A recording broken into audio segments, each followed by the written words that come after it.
Well, and the biggest challenge so far, this is episode 4 for us.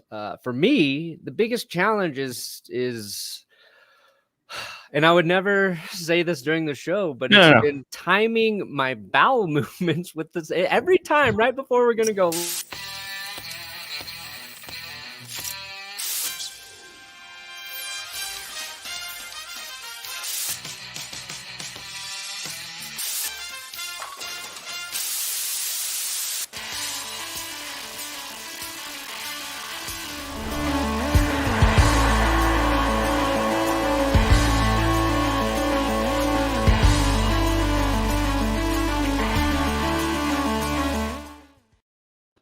Oh, baby. When you touch me like this and when you hold me like that, ladies and gentlemen, welcome to another episode of GPS episode 4. Number 4, it's Quattro. Brett Favre would be proud. Mr. Brandon Perna, we made it a week. We did a week. It's our week anniversary. Yeah, we've been together 1 week. Wow. 1 week. Listen, and things are going pretty strong. Everyone's bowel movements are completely normalized and fine. I said they're fine. I said they're good. Yeah, I said, it throws them off the trail. They have no idea. That's true. I thought I might be late for today's show. Sponsored by my coffee company, Benchwarmer Brew. Get your morning shits a-going. Really clears you out when you need to go. Clear-headed, clear-boweled, full-hearted. So today we will compare the size of our power rankings. Tom and I both posted power rankings yesterday. Tom gave me permission to do it with him, and I think it was a smashing success. Now, Tom doesn't own the power rankings. Nope. They've been around a while, but I didn't want to step on his turf. It was his thing.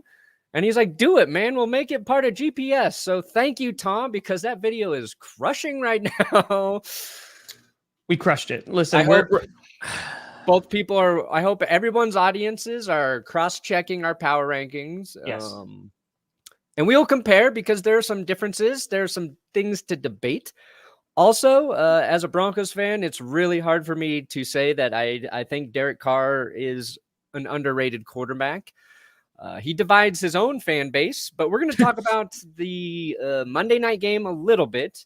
Cam Newton and the rumors for a revival in Washington with Ron Rivera. Does it make sense? So far, no real smoke there, but I wanted to talk about it today. And we've got a Thursday night game coming up that we'll preview a little bit. Did I miss anything? I think, and of course, we also, just like some subsections here, we got a former Packers tight end crapping all over Aaron Rodgers again, because he needs to get his 15 seconds of fame. So we'll talk about that and how salty we are. But I think, Brandon Perna, I think we should start with the Monday game, because that was wild. But before we do that,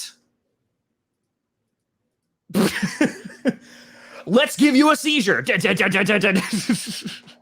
episode brought to you by DraftKings Sportsbook, America's top-rated sportsbook app. And yesterday, I tweeted, if this tweet gets 1,000 likes, I'll put a significant bet on the Texans money line. Oh, buddy. Now, the Bucks-Falcons game, there's actually a bigger spread there. The Falcons are 12.5-point dogs. Really? So the Texans got a point on them, and the Texans are playing the Browns. And I thought that was the biggest mismatch, Texans against Cleveland. Cleveland coming off a bad game. The Falcons-Bucks, I think the Bucks will beat them, but division games can always be kind of weird, kind of dicey. And that tweet did get 1,000 likes. And then I was like, oh, crap. What is a significant bet? So I just bet the money line, which was negative 410. So I put $410 on the Texans to beat the Browns. And if that happens by some sort of miracle, what do you win? Going to be rich. I will quit this show if I win. What's the payout? It's like $2,000. You're like, that'll be enough for me. Like, we're good. I will have made all the money that I ever need to make. But check it out. If you're going to do any sports betting, use our code GPS at DraftKings Sportsbook. Bet just $1 on any football game this week, and you will receive $200 in free bets instantly, no matter what. That's right. DraftKings giving all new customers $200 in free bets instantly when they bet at least $1 on any football game. DraftKings, of course, safe, secure, reliable, so you can deposit and withdraw your money at your convenience. Oh, wait, sorry. Actually, DraftKings Sportsbook is giving all new players a deposit bonus of up to $1,000. Oh, that's very different. That's very different. $1,000 when you use code GPS. My bad. You get even more money when you're doing DraftKings. I might have messed that up, but up to 1,000, that's even better. That's there you go. Even better. Anyway, GPS, navigation, Tom Grossi. That people were saying, please don't give him a seizure anymore. They were, I think some of our viewers may have, we might have lost. Just saying. Sorry. It's okay. It's fine. It's fine. I will be better moving forward. I mean, we'll talk about those power rankings because honestly, that was the bigger crime. But we'll get into that debate. Let's talk about Monday's game, which, by the way, I originally wasn't even going to stream because I was like, Ravens, Raiders, I don't know how good of a game it's going to be. Oh, maybe I will. And plus, you were going up against the Manning brothers. That's true, which apparently were great. Apparently, they were fantastic. 800,000 people watched them on ESPN2. All right, we had like 15 million just watching the game, though. Yeah, we had like 2,500, but it's okay. It's pretty good. It's pretty good. But so I streamed the game, and it was a defensive battle. For the majority of the game, they're kind of going back and forth. They were just targeting Darren Waller all night. Like, literally, Derek Carr's just like, I'm just going to throw it. Waller's going to be over there. Henry Ruggs go fast was really not getting any production. And, like, it was a good, solid game. Like, it was a good football game. It was solid. There was, like, some messiness, obviously, and some sloppy play. But then from, like, the 2-minute warning in the fourth quarter all the way through overtime was just pure pandemonium. And it was one of the craziest games that I have ever seen.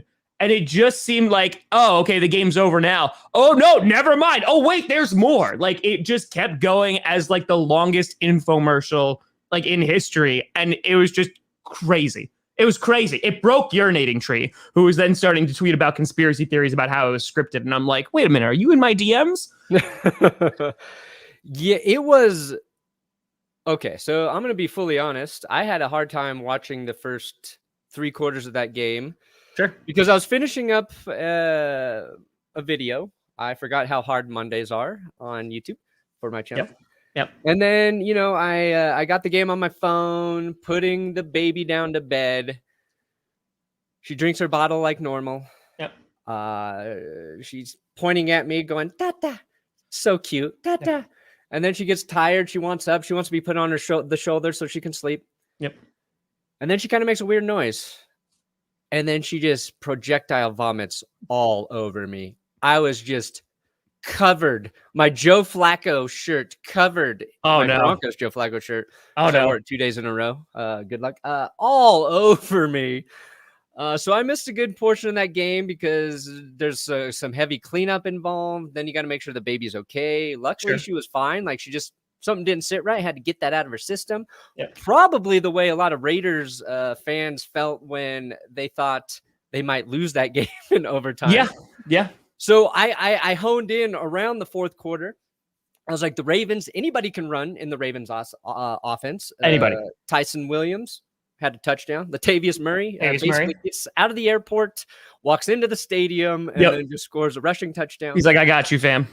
But the Raiders, what they did is Derek Carr played well when they needed him to, right? Yes.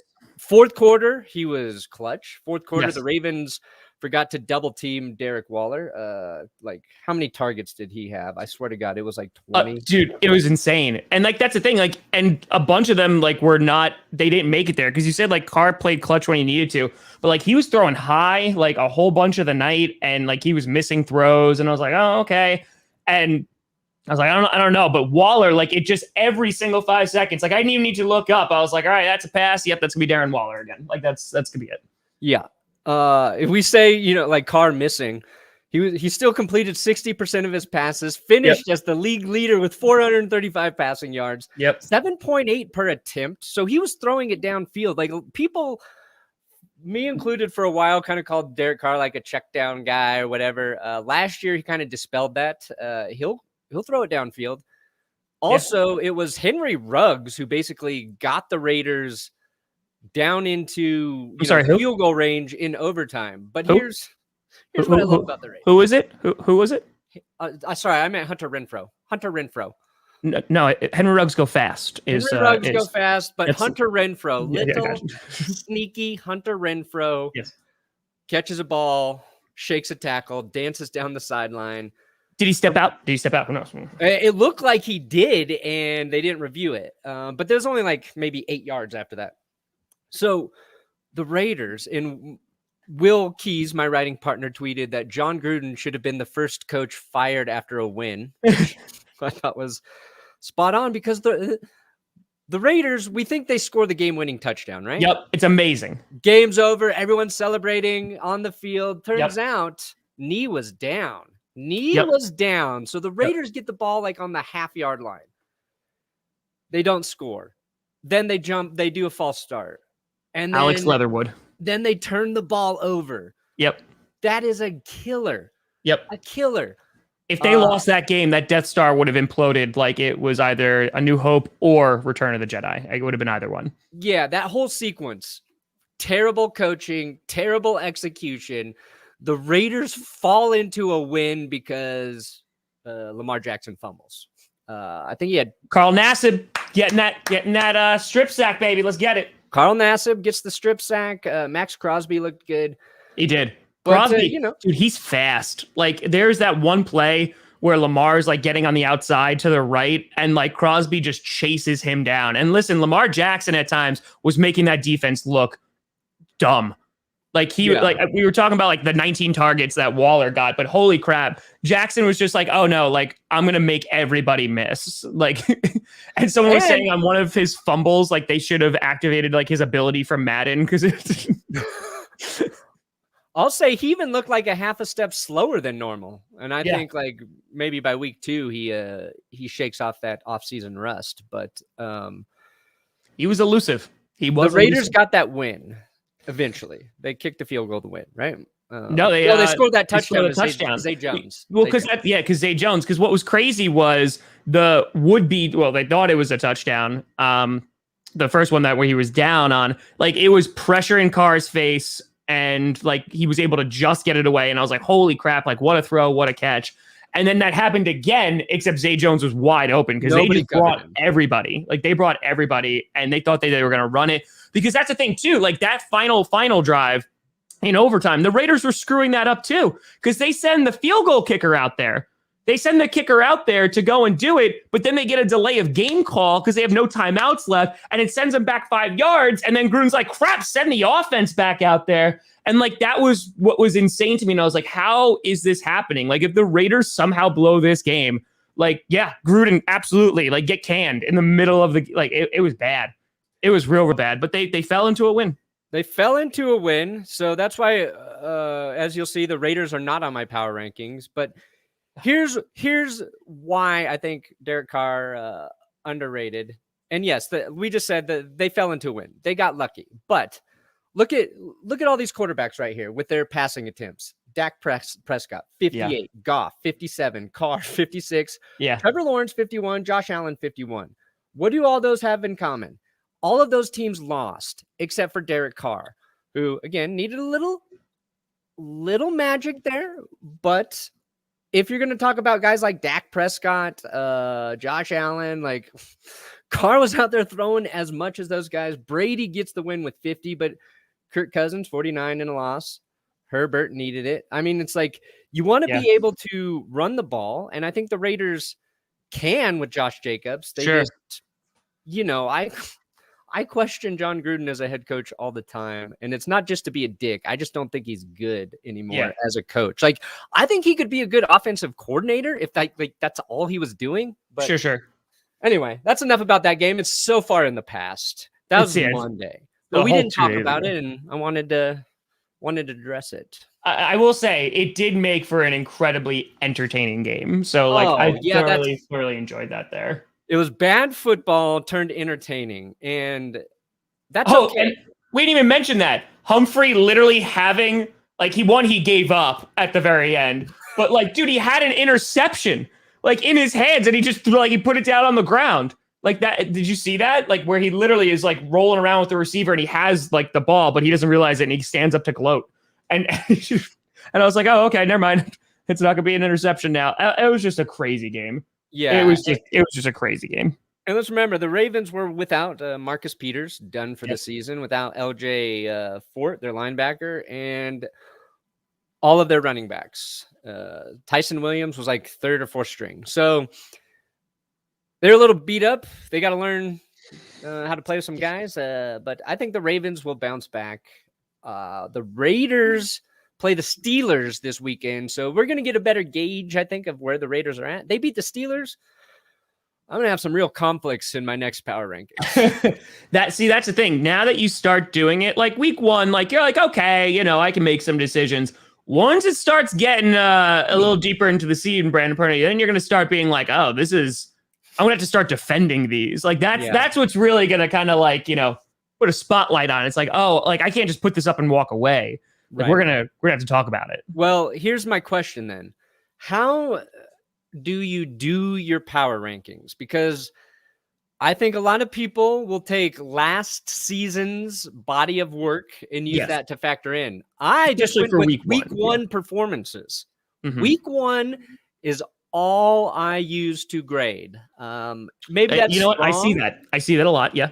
But for week one's also like an outlier, I think, in the NFL. A lot of good teams lose when they shouldn't. A lot of bad teams outperform. Correct. Week two, I think you start to dial it in. Weeks 3 and 4, I think, are the money weeks of teams that are going to. Oh yeah. Once you start getting out of September, that's when you start to see like people start teams start separating from the pack a little bit.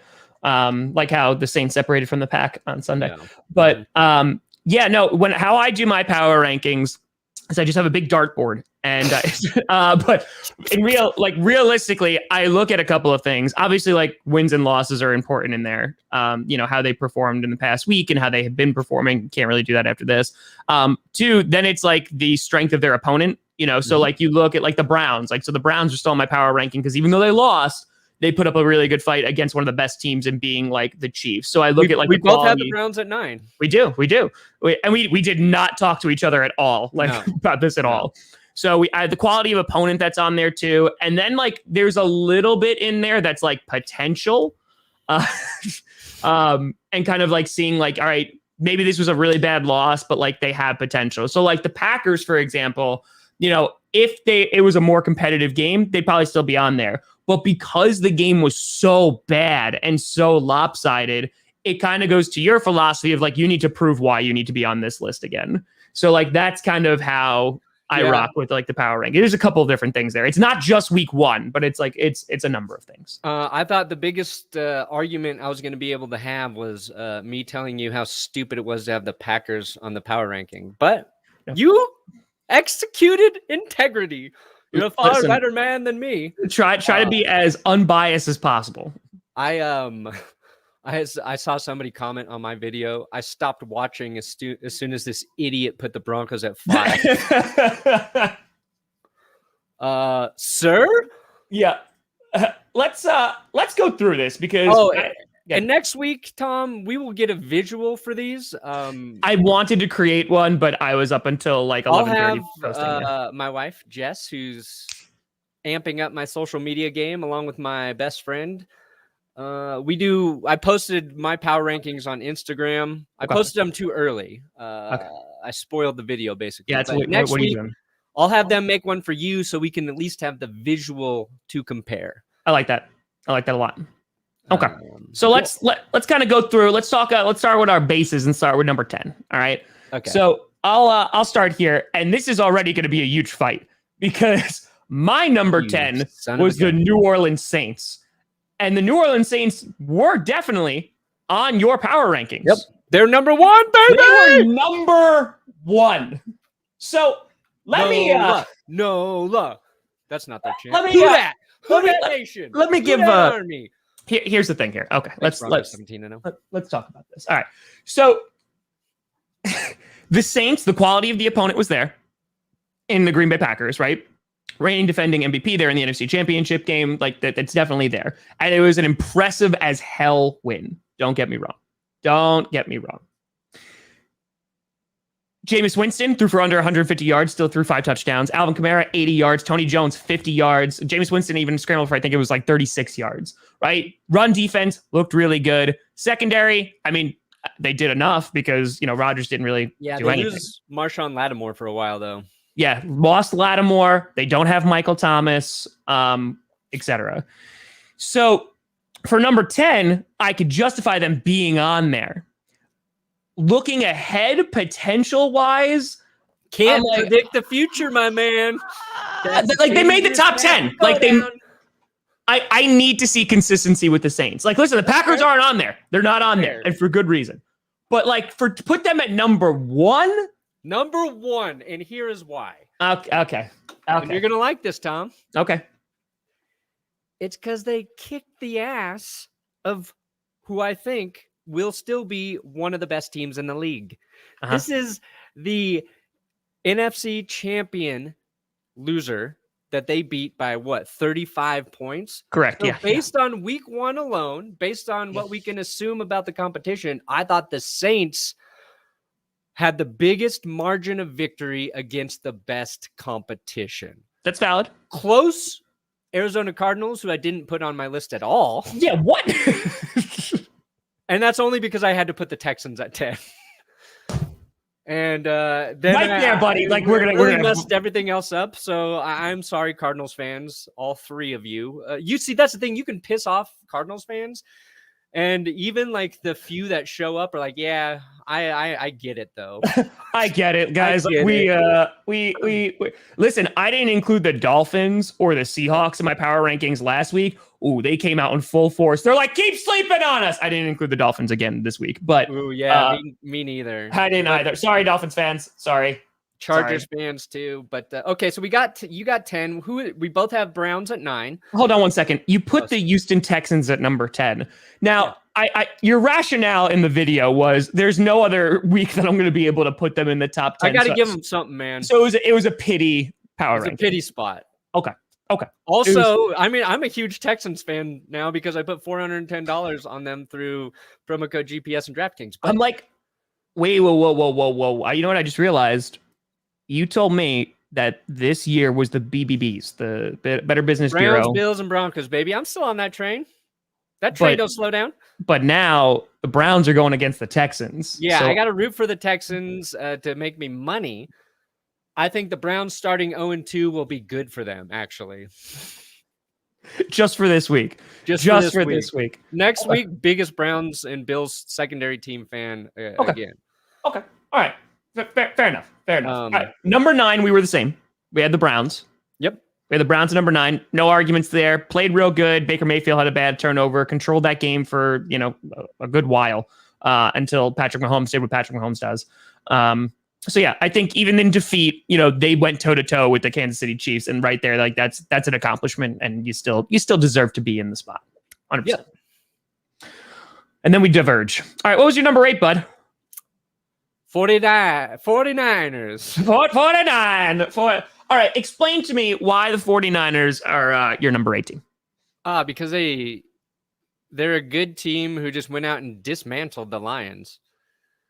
They destroyed them. The Lions clawed back in the 4th quarter because it was all garbage time. Like let's go back to Jared Goff's stats here. Okay. Jared Goff threw for 90% of these yards after the game was over. 5.9 yards per attempt for Goff. Beating Goff. Jimmy G. Where's old Jimmy G? We got pass yards. Where's his thing? Jimmy Garoppolo. There you go. Look at this. 68 completion percentage. That's pretty high. 17 of 25. Efficient. QB passer rating 120, 124. They lose Raheem Mostert. That Yep. sucks. I Yep. really like Mostert. They had that other guy get injured too. Jason Verrett. Yeah, Jason Verrett got injured. I mean, that one really hurts because, look, Verrett's And one the of the most Lions started talented coming back. players who's always been injured. Yeah. Always. And then he finally stays healthy last year, plays really well. Was excited for him. He got, I forget, did he sign a long-term thing or just another one-year deal? I don't remember, but him getting hurt, he's done for the season. 49ers, they're just a good team. They're a good team. I agree that they are a good team. I think they are going to be one of those teams that's going to be there at the end. They're most likely going to be playoff contenders and deep playoff contenders, especially with that D-line. Losing Mostert definitely hurts. When Verrett went out, that's when the Lions started to come back a little bit. So what I'm going to say is that they controlled that game up until the fourth quarter. And then they kind of didn't anymore. That's Kyle Shanahan coach team. Leads are never safe. What I'm saying is that with the injuries, I was like, you know what? I think that there were 10 teams that were better than them. Because, again, if we're looking at, sorry, Lions fans, if we're looking at the quality of the opponent, it being the Detroit Lions, I mean, that game shouldn't even get close in the fourth quarter, in my humble opinion. So that's why, for me, comparing them, Cardinals, 49ers, Cardinals blow them out of the water in terms of the competition that they played and the dominance that they put on the field. That'd be my... Yeah, I think the Niners were equally dominant. But competition, yeah, I'll agree. I'm not going to say the Lions. I mean, the Lions are my sleeper team, so I can't contradict myself. Yeah. 49ers, I think their defense... their pass rush specifically will get better. Oh yeah. Bosa's got to get his conservative knee feeling right. Yep. And that's better than it feeling left.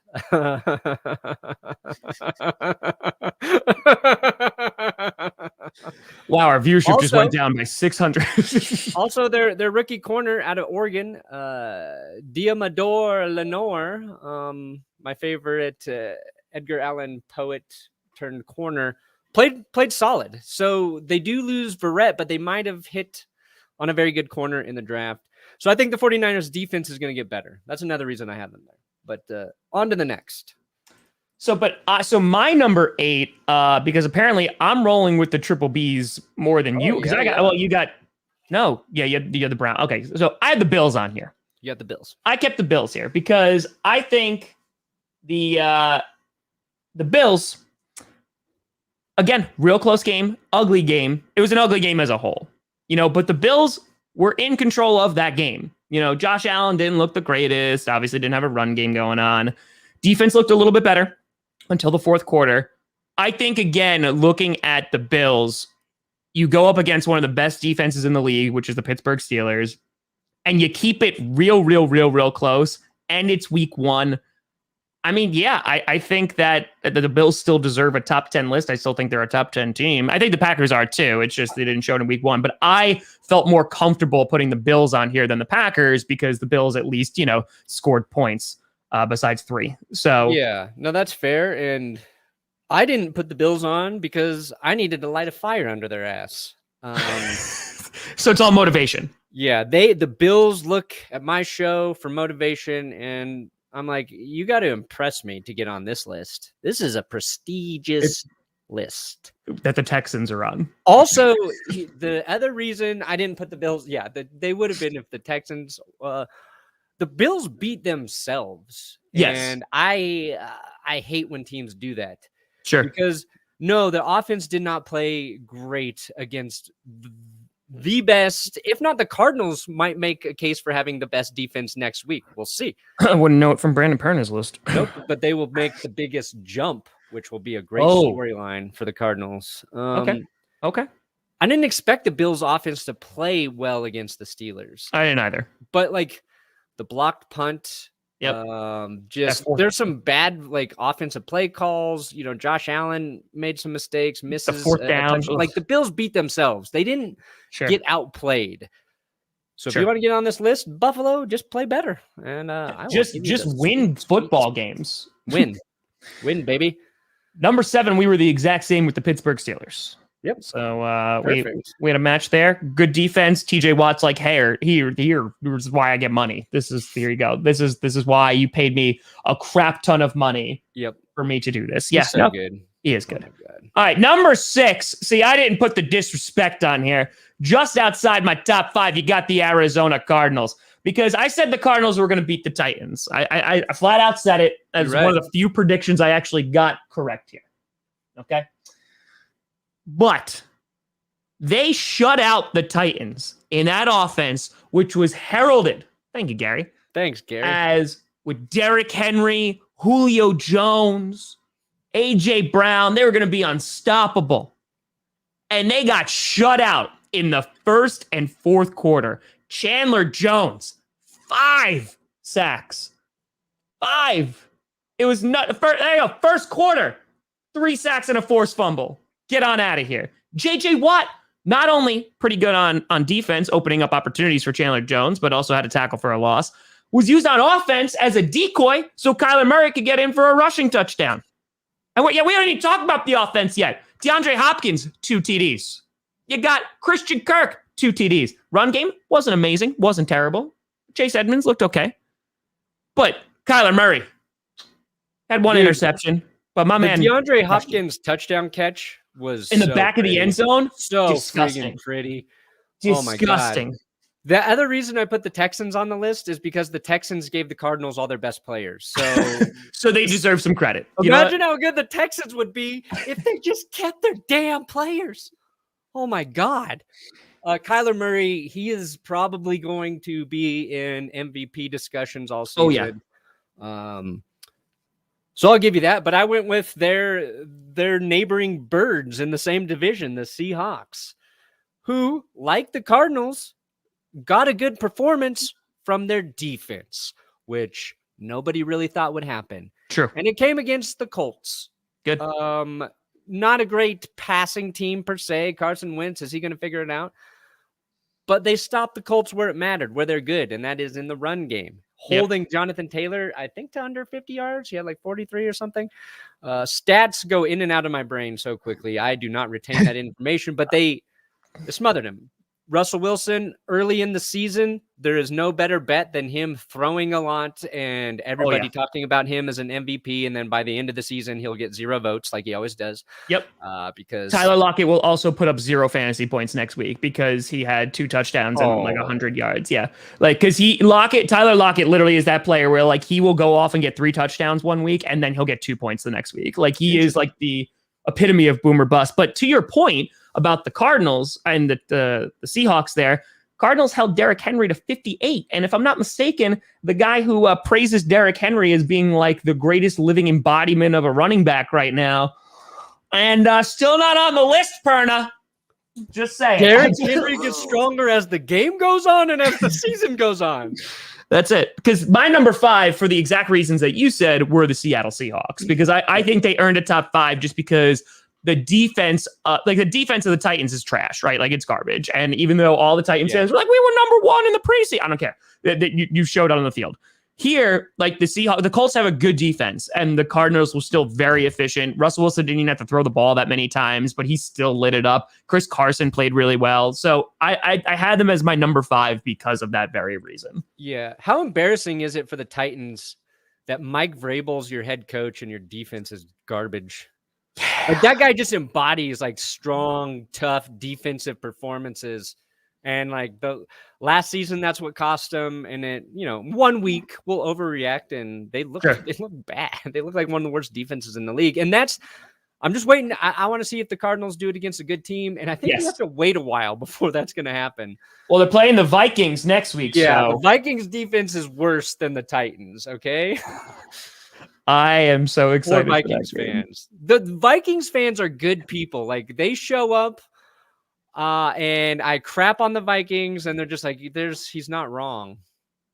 He's not wrong. I'm sorry. Okay. let's maybe you got a different perspective. Let's pause the show. Did you just say Vikings fans are good people? Yep. I will stick by that. Listen, I know a couple Hey, good Vikings fans. Come over to the pornographer side. But I know a couple. Okay, there's a couple out there. No, Adam, don't thank him. No, that's enabling right there. Don't you thank him there. No, yes you are. No, don't get. Listen, I love Vikings fans. I'm not gonna lie. I want to marry every Vikings fan. Vikings are just like the show Vikings. You'll watch them. It's not very good, and it goes on way too long, and the end result is bad. But you stick around for some reason. See, look at that. Look at that. Vikings fans. I think Chargers fans are some of the best fans out there right now, as well as Raiders fans. The ones that are around are good. Chiefs fans, Raiders fans definitely though. Chiefs fans it's half and half. They are cool, and then also the most vulgar and angry fan base that I interact with. Like Chiefs fans will come out of nowhere and tell you to die. Valid. yeah. That's what I go Vikings fans sometimes. Raiders fans just can't spell. So. All right, you're my 5 are the Seahawks, and then number 5, the homerism is coming out. Look at how well those jeans fit, by the way. Oh, the Denver Broncos. Oh, this hat is dusty, and I had it at age 12. Number 5 on the list. That's an awesome hat, by the way. That is a fantastic hat. This is the original, too. None of that reboot. Bull crap. No. Broncos. I've been over this on my channel. I don't need to get too deep into the weeds here, but how's the quality of the opponent there, Perna? Top 10 defense, top 5 passing, top 4 running. Teddy Bridgewater got the highest ESPN QBR. Quality of opponent, not great. But the Broncos are going to be 3-0 because they're going to play even worse opponents the next 2 weeks. So wait for this list to get unbearable. Listen, buddy, I mean, I put out my AFC West reaction last night, and Breck is already a fan favorite who referred to Teddy Bridgewater as a really thick condom. You won't feel anything, but it'll be safe as hell. So, listen. But Teddy, Teddy he played so well, and he did he had 2 scrambles where he should have been sacked, where he shed off the defenders. One makes a crossbody throw for a huge completion, and then the other is a touchdown. Teddy impressed me, genuinely. Wasn't just a safe performance. He took some risks. If you're down for taking some risks, why don't you check out DraftKings Sportsbook? America's top-rated sportsbook app. Use code GPS when you sign up at DraftKings. They support this channel. You want to support this channel and you want a sports bet, you do it at DraftKings with GPS. You don't have to. There is no pressure for you to do that, okay? But they are giving all new players a deposit bonus of up to $1,000 with their first deposit when you use code GPS. I had a single game parlay last week that I think I missed on 2 of the 3. So do not follow my betting advice. Again, I put $410 on the Texans. You're crazy. Because that was the money line, and I said I would do it. I'm a man of my word. So download the DraftKings Sportsbook app now. Use code GPS. Again, it's $1,000 of free money. Up to $1,000 with your deposit bonus when you sign up with our code. I feel like you put $410 on the Texans. You should get more than $2,000. You should get a house. Honestly, you're GM for the day. Of the Texans, because why not at this point? Not? I feel like that should be a sweepstakes with the Houston Texans. They should work with DraftKings using our code, of course, but they should work with DraftKings. And Easterby might have a problem with that though, but. Yeah, I had to do it too because the DraftKings Twitter account called me out and they go, looks like you got to bet on the Texans now. I was like, oh man, I've got to make this a significant bet. I don't want to look. Here's $1. I'll just not feed my child for the month. So yeah, that's, I hope I really hope that DraftKings, the sponsorship comes through for the next few months, because for the rest of my life, for the rest of your life. Listen, I will say too, I think I'm going to go on a limb here. I think the Falcons have a shot at beating the Buccaneers. I do too. I think, but it's hard because the Falcons have the talent to hang on offense. They just never do. They always let me down. They always disappoint me. Defense got destroyed. Yeah. Let's finish these power rankings. We've taken a little too much time, but number 4. Want to talk about Thursday night football before we get out of Dodge. Number 4. I got the LA Chargers.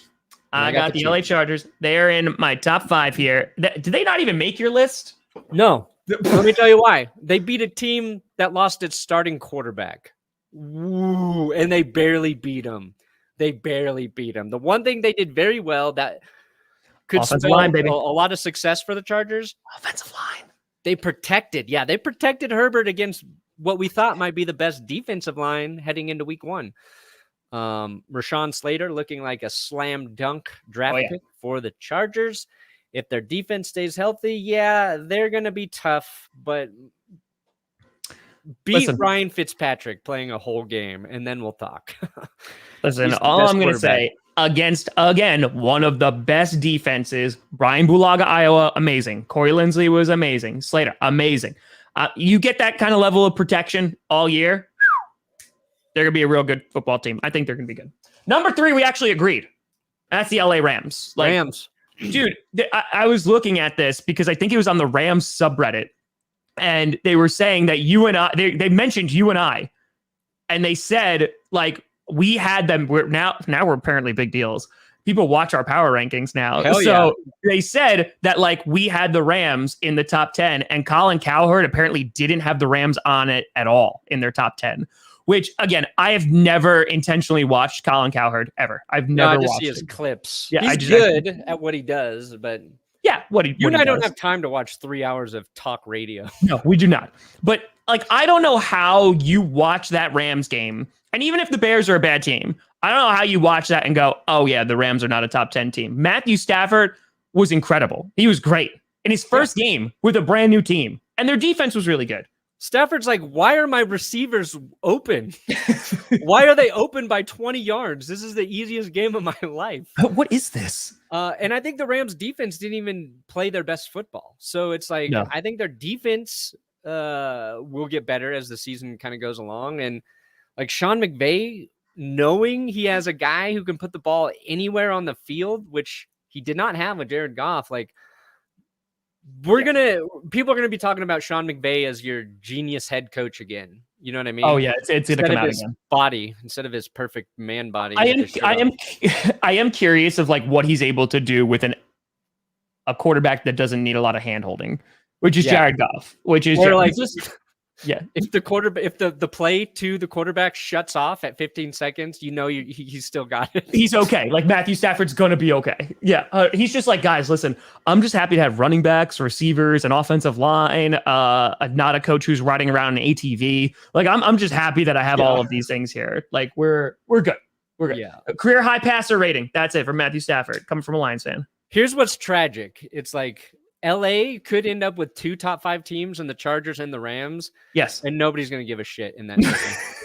No one's. We could have brand new stadium, top flight football, and they're still going to struggle. Which, by the way, it is being held in LA this year. It's being held in SoFi. So I'm saying maybe you have Rams Chargers Super Bowl in SoFi, and it's just LA up the wazoo. Suck it, Buccaneers. It's the Met Gala. Essentially, it's just that's what it is. Dude, there'd be so many celebrities at that Super Bowl. Oh yeah, so many. Oh yeah. So real quick, we passed over it. Your number 4 was the Chiefs. Mine was the Chargers. Yours the Chiefs were down there. Chiefs in there because my Chiefs were number 2. So I'm curious, why was yours 4, mine 2? I thought the Chiefs, like the Steelers, they needed their opponent to make mistakes. So the Browns lose that game. But it's because Nick Chubb fumbles. True. Punter, the Scottish Hammer, muffs a punt, hands the Chiefs basically their winning score. And Baker Mayfield throws a pick to end the game. Like those are 3 really bad plays. I think they all happen in the fourth quarter. I'm pretty sure that's when the Nick Chubb fumble happens. Those things don't happen. The Browns outplayed them for that whole game. The Chiefs don't get good field position to score those easy touchdowns. Sure, they had the big bomb to Tyreek Hill, but I don't think the Chiefs played their best football last week. That's why.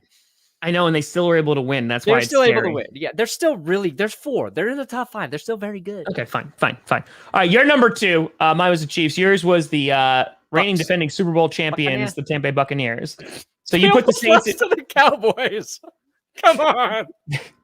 Here's the thing. They almost lost to the Cowboys. Their defense led over 400 yards. But the thing that was impressive as hell to me is the fact that like they still had like AB getting 120 yards. They still had Godwin getting over 100 yards. They had Gronk getting nearly 100 yards and 2 touchdowns.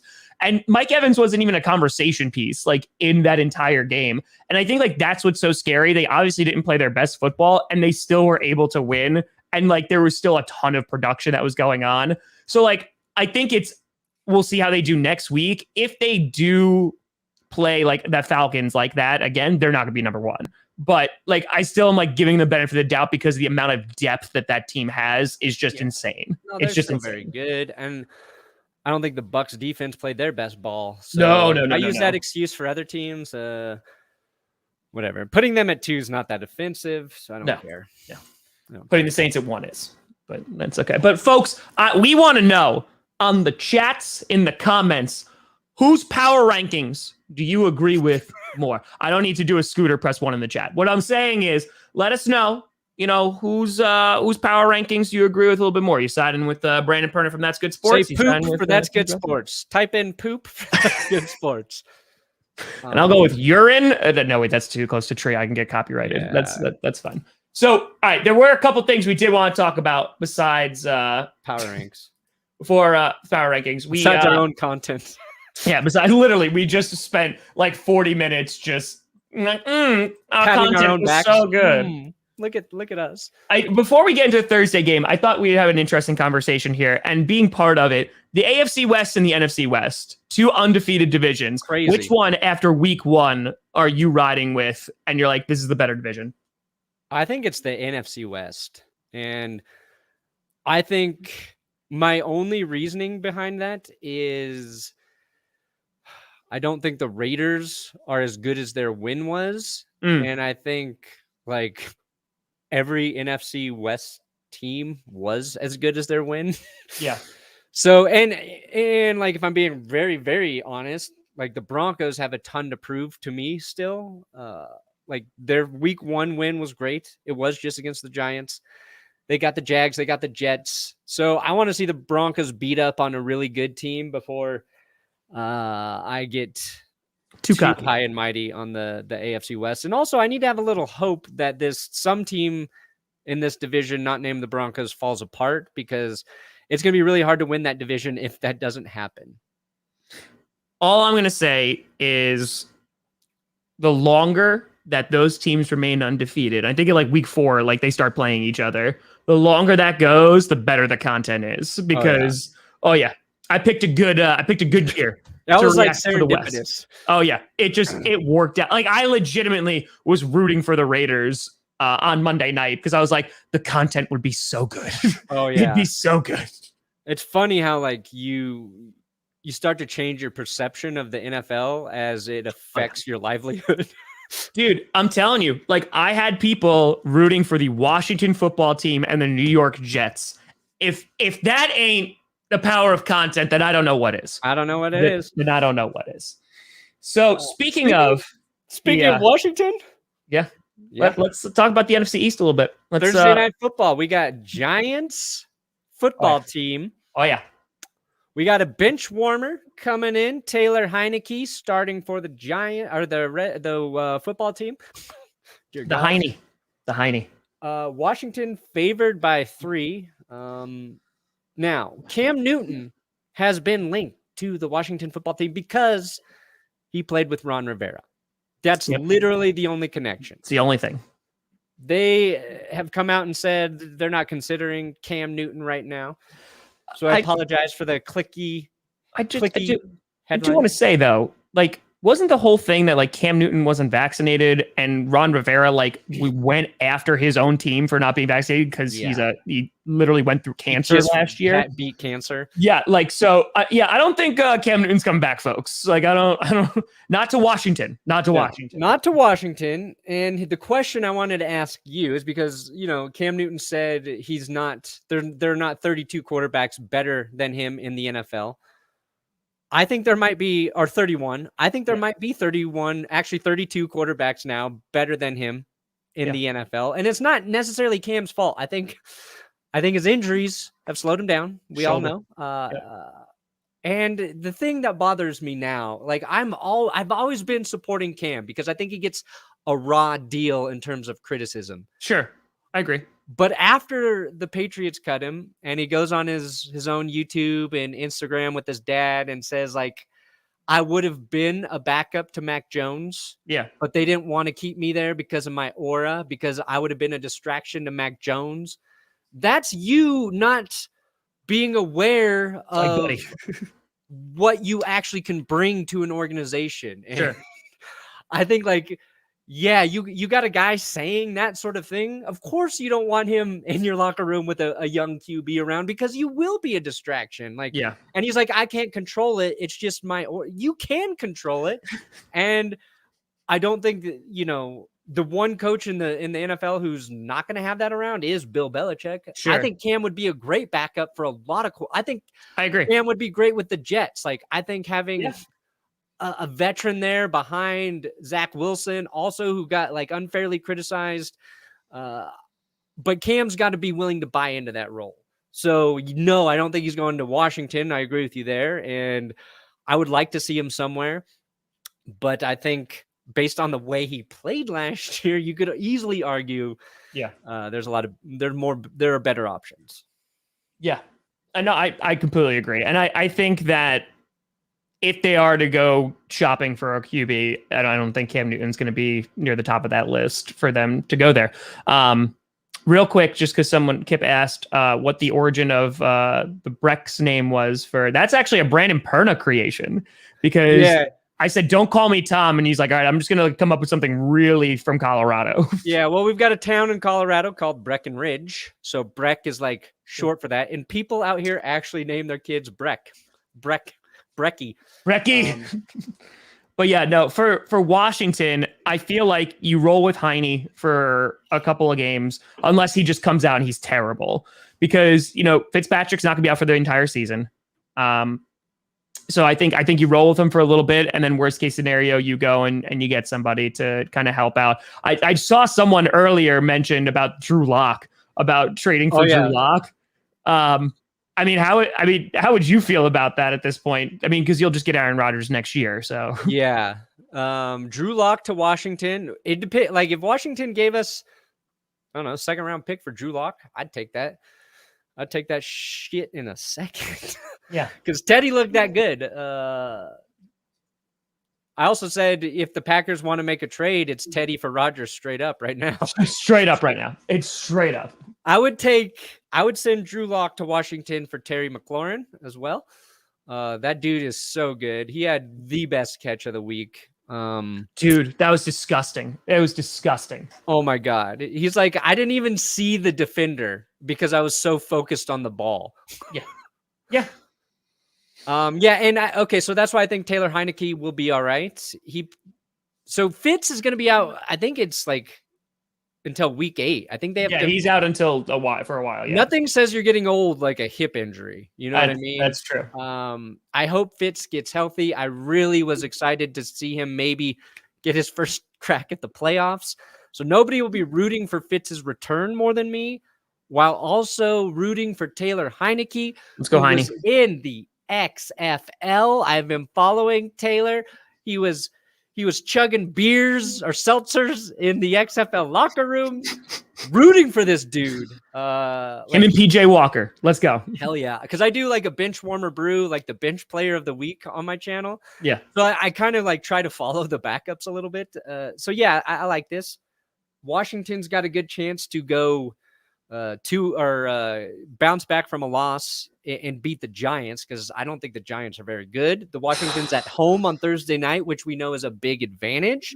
There's poop water in there, and that throws them all off. Yeah, and what the Giants could not do against the Broncos, they're spewing sewage, was run the ball. And I think they're going to struggle to run the ball against Washington, and everything's going to be put on Daniel Jones to win that game, and I just don't see it happening.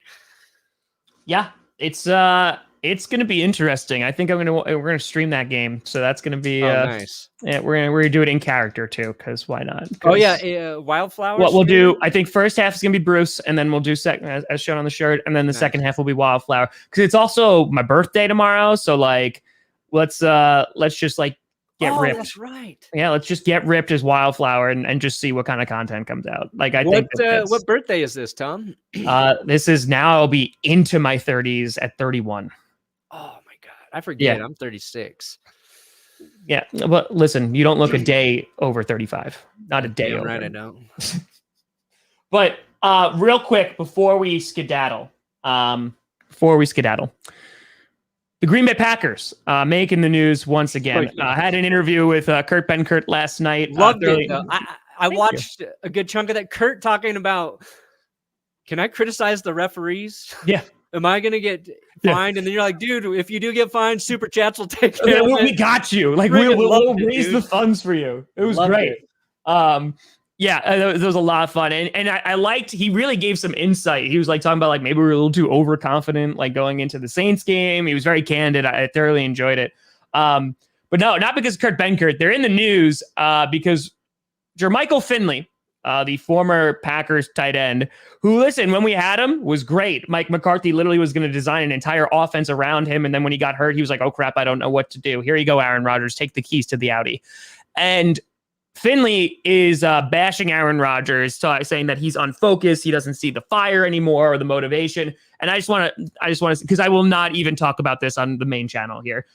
Folks, Jermichael Finley, when given the opportunity, rips Aaron Rodgers and the Green Bay Packers every single opportunity that he gets. Stop giving it credence. Stop even talking about it. Like, it's a shame what happened to him in his career with injury. He was a very good player, but nah. Like, just no. Yeah. Just no. Yeah, it's garbage. So, they said this last night as we were going through conspiracy theories with Kurt Benkert. Like, he said, like, Rodgers doesn't like to lose. Like, he hates losing. Like, he would never throw. Like, people were talking about, like, oh, he's throwing it. Like, he's losing intentionally to get back at the Packers. I'm like, no. I very much expect you to see Aaron Rodgers come out on Monday night. And I think he's undefeated after a loss. Like, he's something like 7-0 or some crazy stat like that. And he has like no interceptions. I think that he's going to destroy the Lions. Oh, dude. I mean, the Lions are the perfect one bounce back team. Yeah. Two, every time Aaron Rodgers plays a bad game, he follows it up with a great game. Yeah.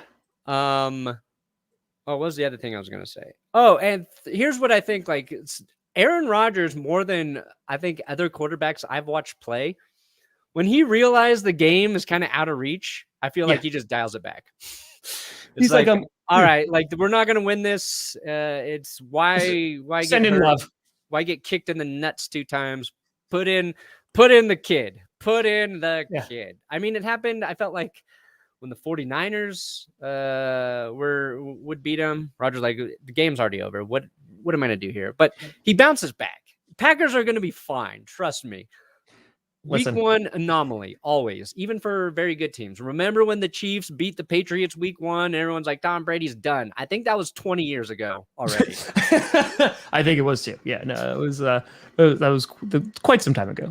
But folks, shout out to the pornographers for showing up. Over 1,000 people watching the morning live stream. Tom and I's goal is to take over the world. SiriusXM got to come knocking at some point. We're only going to do an hour though, Sirius. None of this 3-hour stuff. No, none of that hour stuff. For us. None of that. Because we got content to do to then talk about for 40 minutes the next day.